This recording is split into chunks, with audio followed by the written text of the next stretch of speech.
Southern Fried True Crime covers cases that may not be suitable for young listeners, and there may also be some explicit language used. Listener discretion is advised. I'd like to emphasize that this episode is especially graphic and grisly. Sensitive listeners, please take heed, and this episode is definitely not for children.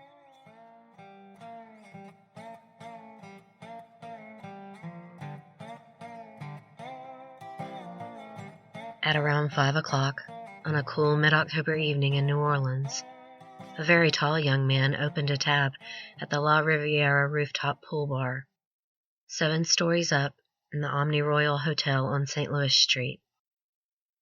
For over 3 hours, he sat by the pool, smoking, taking shots of Jameson, and looking up at the sky. The bartender watched anxiously as Zachary Bowen got up and paced nervously around the pool, and then headed out of sight. He was afraid Zack was about to walk out on his substantial bar tab. Instead, Zack walked over to La Riviera's roof railing and jumped over the side. He landed on the top of the hotel's adjacent parking garage, 5 stories down, dying instantly.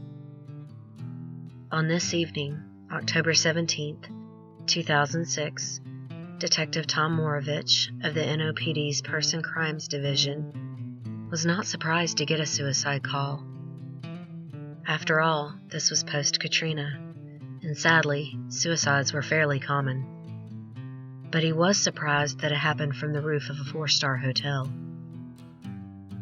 The detective and an investigator from the coroner's office found Zack's body lying face up. Aside from the blood pouring from his mouth and head, the body wasn't very mangled. Then the coroner's investigator found a Ziploc bag in Zack's right front pocket. Inside were Army dog tags with Zack's full name and a note. After reading the note aloud, the investigator and the other NOPD detectives stood in shocked silence. This wasn't just a suicide. This was a murder-suicide, and one so gruesome that it shook the unshakable city of New Orleans to its core. The seasoned New Orleans cops and coroner's office were stunned with reason. Zack's note read, "This is not accidental. I had to take my own life to pay for the one I took. If you send a patrol to 826 North Rampart, you will find the dismembered corpse of my girlfriend, Addie, in the oven, on the stove, and in the fridge, along with full documentation on both of us, and a full signed confession from myself. The keys in my right front pocket are for the gates. Call Leo Watermeyer to let you in. Zack Bowen." They followed Zack's instructions and headed straight to North Rampart. Zack and Addie had lived in a 1-bedroom apartment on the 2nd floor of a Creole cottage over the voodoo spiritual temple run by priestess Miriam Shamani, a celebrity and local icon of New Orleans. The scene inside the small dingy apartment had every experienced investigator there that night having to take breaks outside. No one could stand to be in there too long without a breather. There were several phrases spray-painted on the walls, but among the beer cans, cigarette butts, moving boxes, and other clutter, Detective Moravich saw a big silver arrow painted over the stove pointing down to the oven. When he opened the oven door, he found Addie Hall's small legs stuffed in a turkey pan, charred and black. He found her head in a large cooking pot on a front burner, and her hands and feet in another cooking pot on the back burner. And her torso was found bagged in a black garbage bag in the refrigerator.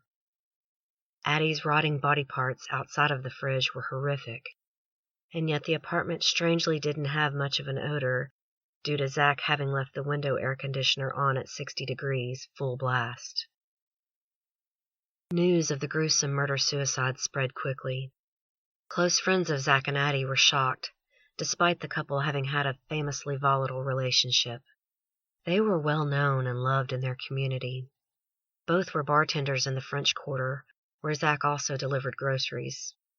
Bicycle delivery in the quarter has its own charming culture. and Zack was kind of a rock star there too. He was an Army vet and played the drums. She was a dancer, a poet, and a seamstress.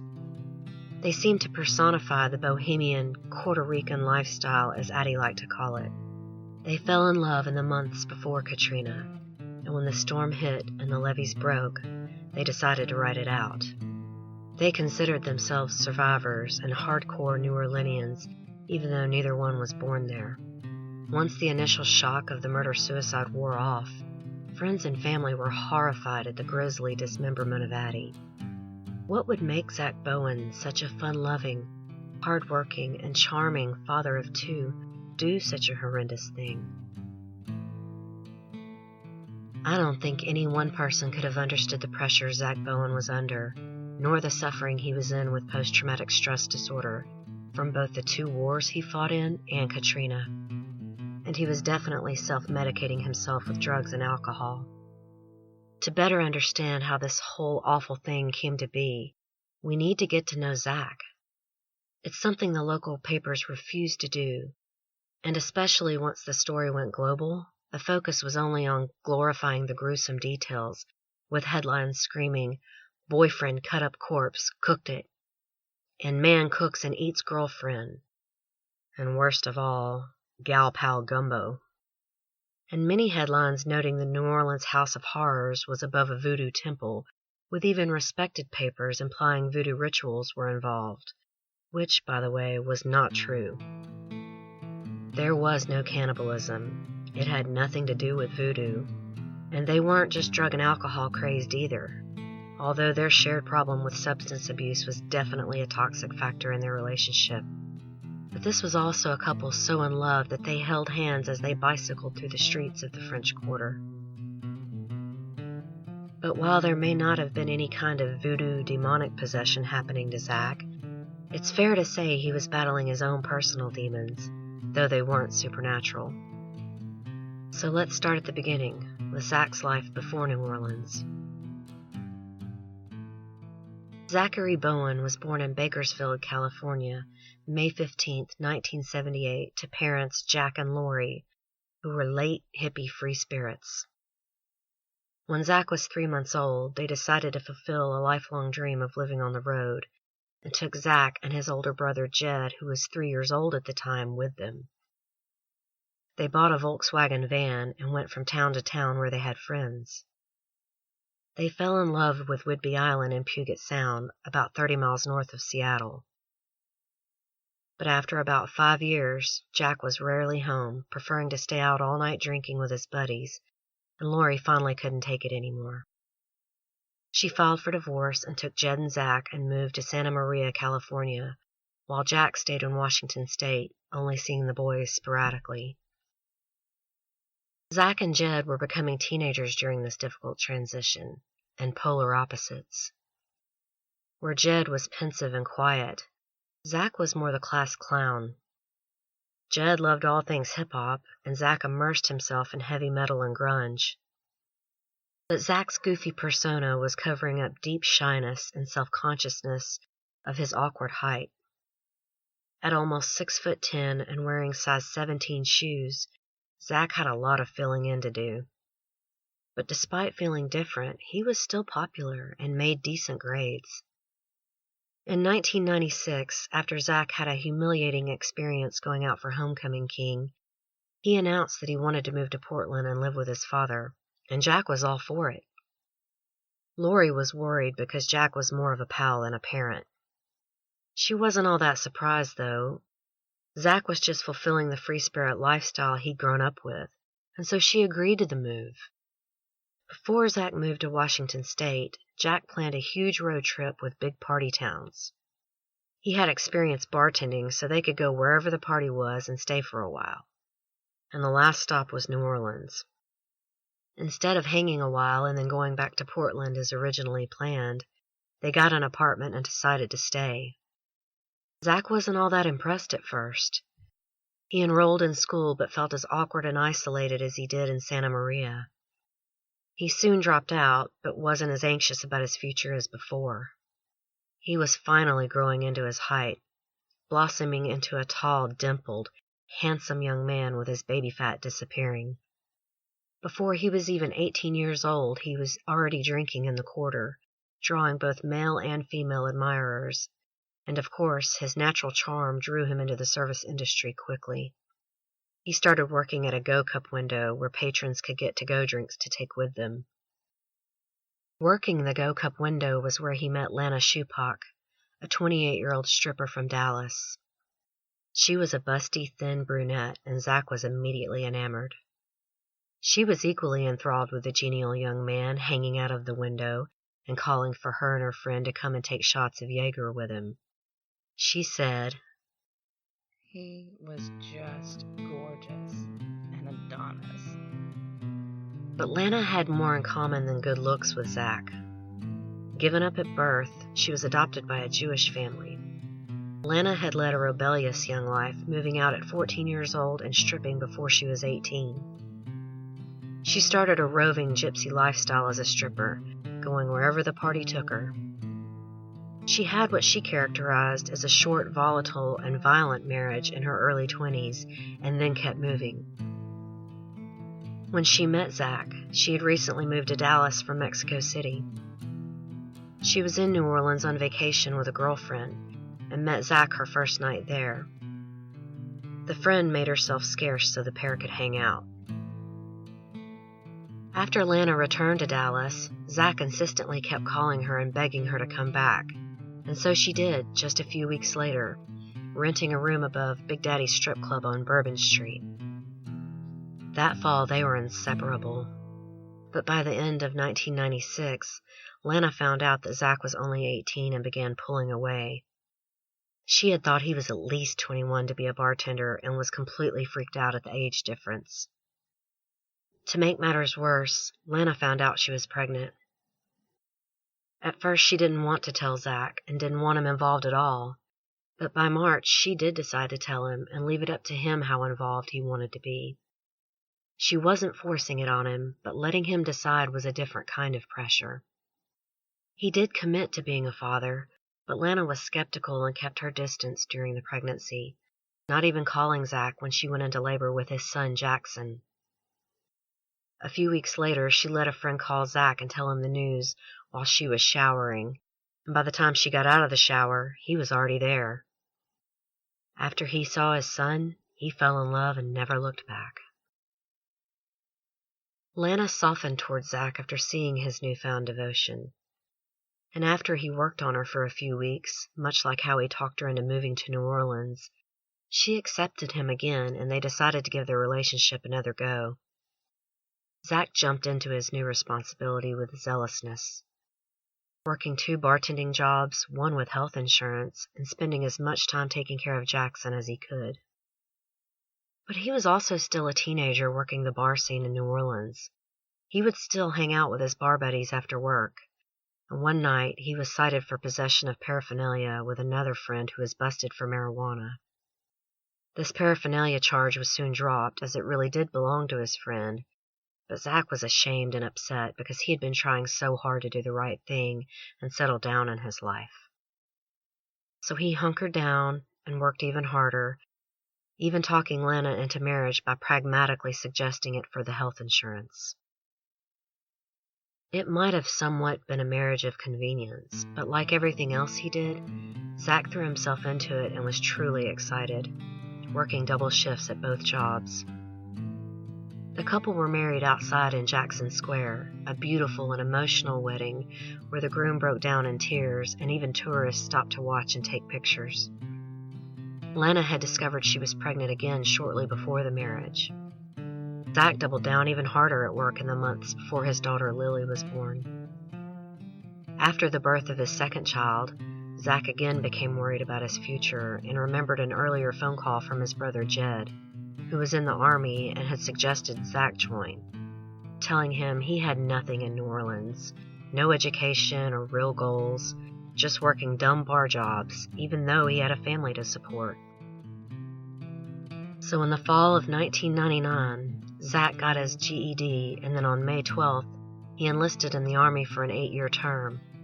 Lana said, "He wanted to make a better life for the kids. He wanted a better life for us. He did all this so I wouldn't have to strip, and he wouldn't have to bartend. And besides, there was no war. In June of the year 2000, Zack began basic training at Fort Leonard Wood, Missouri. His transition was really smooth considering his former lifestyle, but essentially, Zack took to regimented military life like a duck to water. He wrote his family enthusiastically about his new life and hopeful future, and was thrilled when in October of 2000 he was deployed to Gießen, Germany, a small town close to Frankfurt. Zack had requested that his first assignment be in Europe, so he was ecstatic, and once there he joined the 527th Military Police Company, part of the 709th Military Police Battalion, which has a long, rich history in Europe, guarding World War II POWs, storming the beach at Normandy, and after the war it provided law enforcement services on through the Cold War and into the early 90s, being deployed to Iraq. The 527th is comprised of 5 platoons, and Zack was in the 4th, responsible for patrolling the base perimeter, supplying the commissary, and reporting accidents. Not exactly sexy work, but more of just a daily grind. But naturally, Zack was very popular with his fellow soldiers, entertaining for hours with his drum set and bartending. One of his fellow soldiers said it was almost addictive to be around Zack because he was such a bright personality. Zack also bonded with a group of English-speaking locals and was known for his endless energy and loyalty. He even dragged the group in awful weather to Paris for New Year's Eve, determined to get his picture taken at the Eiffel Tower. The fun camaraderie in Germany was short-lived as the 527th was deployed to Kosovo on January 10, 2001, on a peacekeeping mission to assist in Albanian humanitarian aid. When Zack arrived, things were more or less stable from the French peacekeeping forces already at work there, and he served as a gunner in a Humvee patrolling the capital city, often leading his fellow soldiers in sing-alongs to Soft Cell's Tainted Love, trying to keep everyone alert and happy. He was known to be a conscientious, hard worker despite his natural jovial nature. But Zack and company were soon assigned the more bleak task of bagging Albanian mass graves and coming into direct contact with hostile Serbs. Zack once gave a little Albanian girl some candy and found out the next day that she'd been killed by the Serbs for simply talking to an American. He was devastated, and it quickly dampened his boisterousness. And not helping his morale, Lana was still in New Orleans, working long hours at local bars and taking care of the kids alone. Zack was angry and disappointed that she hadn't completed the paperwork for her and the kids to come and live with him on the German base. He also had another issue to deal with. His size 17 feet had never fit properly in his combat boots. At that point, he had developed a case of hammer toe so severe he needed surgery. He went on leave for a few weeks to recover in New Orleans, finally able to see Lana and work on their marriage. With his family back together, Zack went himself and filled out the necessary forms to get them to Germany with him. And while civilians always have trouble transitioning to military bases, Lana in particular had it harder because it was no secret she was a former stripper. Zack had happily shared pictures of her dancing with his friends. And while Zack's fellow soldiers certainly didn't hold this against her, you can bet their wives did. So instead, Lana spent a lot of time alone, touring the surrounding areas and going for week-long excursions to Italy, Spain, and France, taking advantage of Zack's position to travel like she'd always wanted to. Finally, in September of 2001, Lana was able to befriend one of the wives, and the Bowens started having cookouts and feeling more at ease. Then on September 11th, the world changed for everyone. Zack and Lana were home watching TV when the first plane hit the World Trade Center. Lana was terrified for the first time when it meant that Zack was on active duty. By mid-January, the 527th platoons were shipping out to Kuwait. They were stationed at Camp Doha, where sandstorms up to 50 miles per hour raged constantly for days on end. The gas masks and constant drills in the desert heat were miserable, but they were nothing compared to the dread of waiting. But beyond the daily grind and horror of war, Zack had become a skeptic and joined a small group of friends who referred to themselves as a band of rebels. They didn't believe in the mission. They didn't believe they were weapons of mass destruction, and they felt they were just being used for political strategy.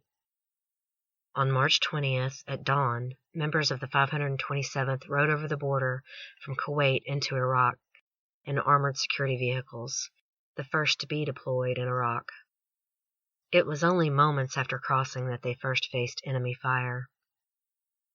Zack's first few incidents with the enemy showed what was going to be a difficult task, determining the enemy from civilians, where a so-called farmer would be found to be carrying RPG launchers. The soldiers were also facing a demoralizing lack of supplies, not just old vehicles or armor, but water shortages. As they marched closer to Baghdad, fighting in small towns along the way, the 527th didn't have a single fatality. When they reached Baghdad, it looked like the city had already been taken, and it had. So the company's mission now was to set up police stations and train the Iraqi police force in Baghdad and surrounding towns. From the start, Zack's company didn't think it was going to be that bad. They set up camp at one of Saddam's palaces on the outskirts of Baghdad, and while severely crowded, they did have running water, electricity, and even a screening room for movies. With this close living, Zack and his fellow soldiers, who had been scattered for weeks over the Iraqi countryside, were now back together. And the morale for soldiers like Zack, who didn't believe in the war, was improving, as they now did believe in their direct mission, which was to help open schools, protect Iraqi kids, and build up the Iraqi police force. Helping the civilians was something they could enthusiastically get behind, despite the questionable reason their government put them there in the first place. But that initial boost in morale quickly faded as they faced corruption within the Iraqi police forces. This was made worse when Saddam ordered all of the prisons emptied, setting loose convicts to blend in with the rest of the civilian population. In attempts to gain back control of the city, they were engaged in near constant firefights. It was shaping up to be a brutal war. Zack was stationed at the palace running operations for the company because during the summer he was in terrible pain with his feet, discovering that the hammer toe operation was not a success. He occasionally had difficulty even just walking. Though it was not active duty, Zack threw himself into this new responsibility with his usual gusto, and was soon recognized by his superiors as he was awarded the driver and mechanic badge. He also had a unique knack for keeping peace in the overcrowded palace, where soldiers barely had 3 square feet to themselves. But Zack wasn't satisfied staying back. He missed his friends, and he was embarrassed by his distance from combat. Even though he worked 14 to 18-hour days, he didn't think it was enough, referring to himself as the B.O.B., the back office bitch. But despite his own reservations, again his hard work paid off and he was promoted from specialist to sergeant. Zack's happiness and promotion was short-lived as news came from Germany that Lana had been diagnosed with a severe case of hepatitis C and needed interferon therapy to fight off the virus. Lana was so sick she could barely take care of herself, much less the kids. That summer, Zack was allowed to go back to Germany for a few days to take care of Lana and the kids. The short visit was not long enough. She needed Zack there to undergo the vigorous interferon therapy, as her hepatitis C was progressing dangerously. But the army would not allow Zack to return, and Lana was panicked. She thought she would die while he was in Iraq. And little did she know, but the army's refusal to let Zack return to Lana had soured him on the military once and for all. Her doctors wrote letters to his commanders, and even the Red Cross tried to intervene, which made things worse for Zack, as the army's resolve to keep him only hardened. On top of this, a young female soldier who was a friend of Zack's was killed by a mortar attack, making her the first female casualty of the 527th. Losing Rachel Bosvold was particularly hard on Zack, as he had a kinship of being one of the company entertainers with her. She was a fun-loving tattoo artist, and he was a musician, and together they had helped keep up the morale. At the same time he was dealing with the loss of Rachel and the constant worry for Lana, Zack had also sort of adopted an Iraqi boy named Rashid, whose family owned a small shop across from a police station in Baghdad. He would bring Zack cans of Coke and ice from his family's shop, and Zack began teaching the kid English. But of course, one day in early September, insurgents blew up the family store, killing Rashid and his entire family, probably for helping the Americans. After this, Zack fell into a deep depression, barely leaving the palace. He was soon back in Germany with his family, but to Lana, the same Zack didn't return. This Zack was withdrawn, distant, and bitter. Though Lana was frightened that her relationship with Zack was deteriorating, she was hopeful because he did still seem to be focused on the future. What she didn't know was that outwardly he was looking onward, but inside he was still seething at the experience of war, becoming especially resentful and angry when in January of 2004, intelligence announced that there were no weapons of mass destruction to be found in Iraq. Zack began saying that this war was a joke. Zack was also suffering physically from his time in Iraq, frequent headaches and shortness of breath, both of which are early indicators of PTSD. His back and feet ached constantly, and he had a painful and itchy rash he couldn't get rid of. Put all of this on top of his grief, his worry, and his resentment, Zack had met his limit and finally made a plan. If the Army wouldn't release him, he would get himself released by failing his Army physical fitness test, which he did repeatedly by acting like he couldn't do the required number of sit-ups. He was given warnings and remedial PT sessions, but he didn't stop. In the middle of July, he was given a final stern warning that he could be discharged. He kept all of this from Lana. She knew he was having trouble with his PTs, but she didn't know why, only that he was behaving very strangely and was very secretive. By the fall of 2004, Zack was discharged from the military officially for unsatisfactory performance. However, the Chapter 13 separation gained Zack a recommendation for an honorable discharge from his company commander, Captain William A. Rogers, who knew that despite these recent PT failures, Zack had proven himself a dedicated and decorated soldier who had risen quickly through the ranks in his time in the Army. But in November, a 1st Armored Division colonel named Lou Merrick recommended that Zack receive a general discharge rather than an honorable discharge, and the consequences of this were dire.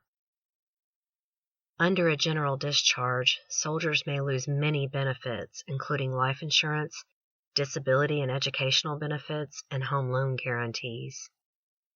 And it can make finding a civilian job almost impossible. Unfortunately, to make matters worse, he had kept all of this from Lana.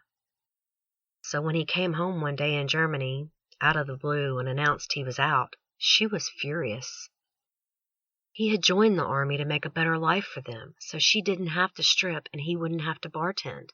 And now he was ready to throw it all away and return to New Orleans. She told him they were finished, and left the kids with him as she flew back to New Orleans to find a place to live and look for a job. This final blow was so humiliating for Zack.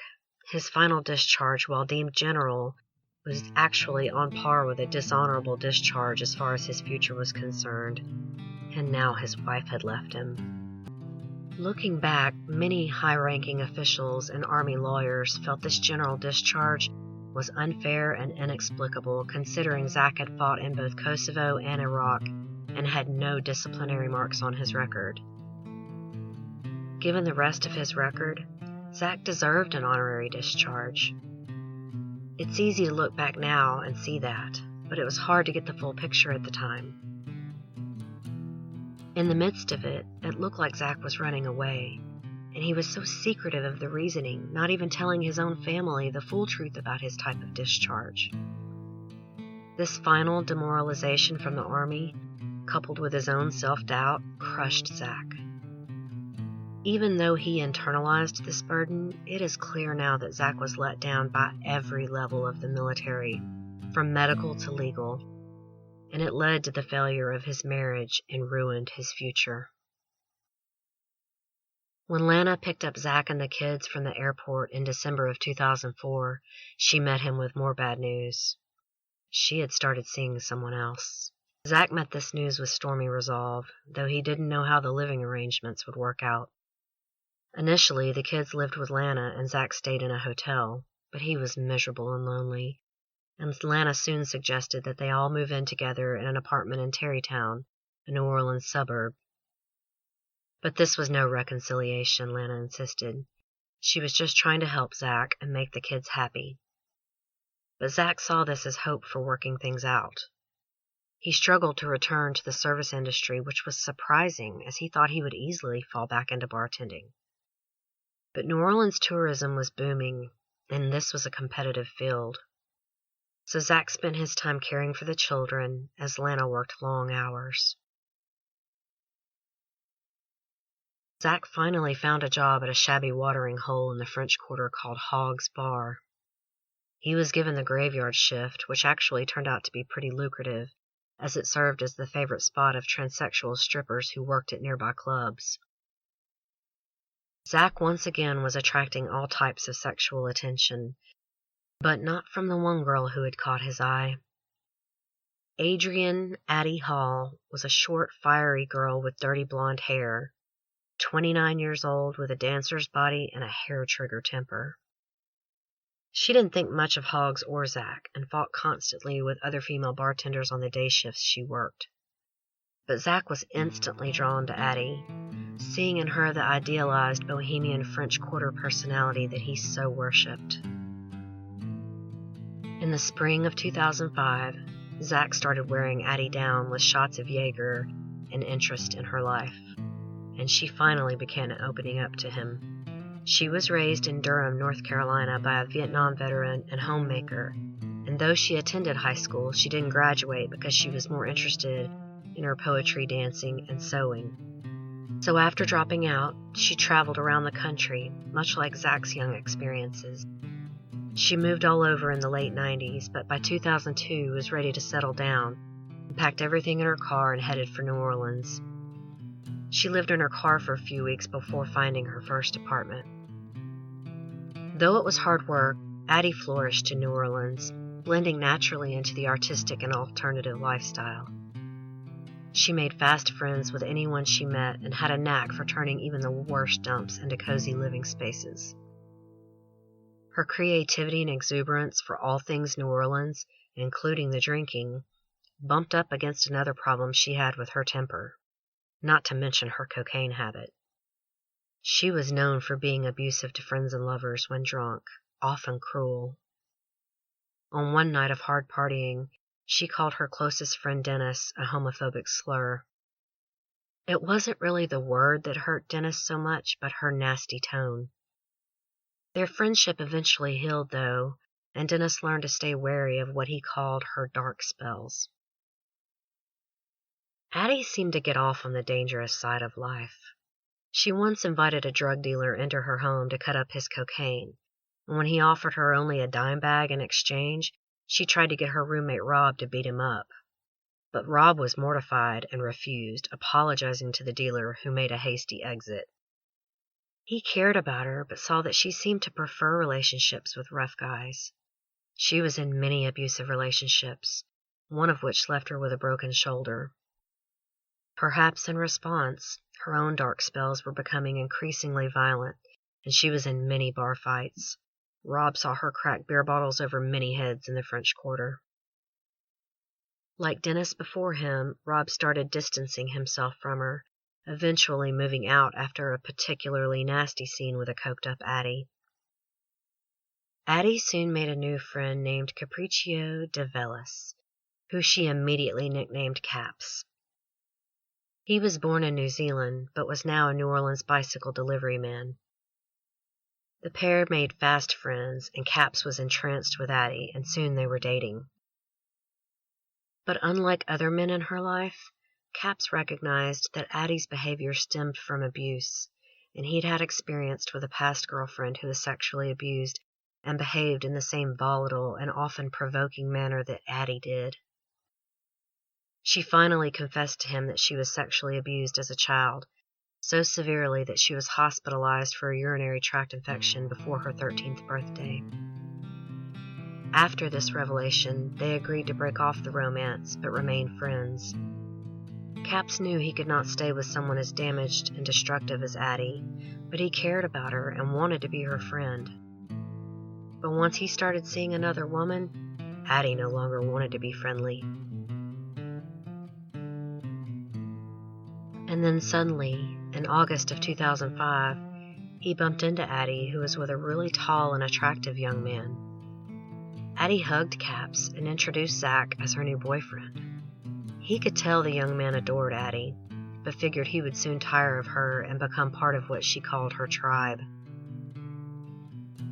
However, just a few days after this meeting, on August 27, 2005, Hurricane Katrina, already a Category 3, was brewing in the Gulf of Mexico, and it looked like New Orleans would take a direct hit.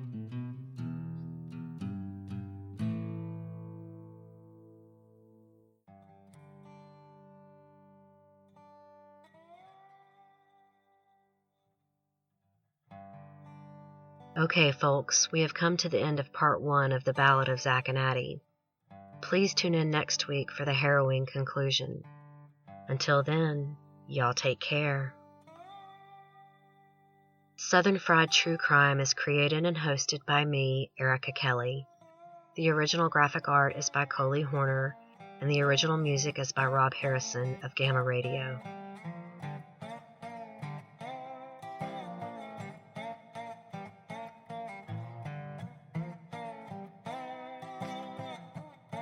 The voice actors featured on this episode are Brandon Hawkins as Zack Bowen and Jamie Stevens as Lana Supack. If you like the show, please tell a friend or rate and review on iTunes. If you have any comments, corrections, or suggestions, you can email me at southernfriedtruecrime@gmail.com. I'm on Facebook, Twitter, and Instagram. Just search for Southern Fried True Crime if you'd like to connect with me there. Thanks again for listening, y'all.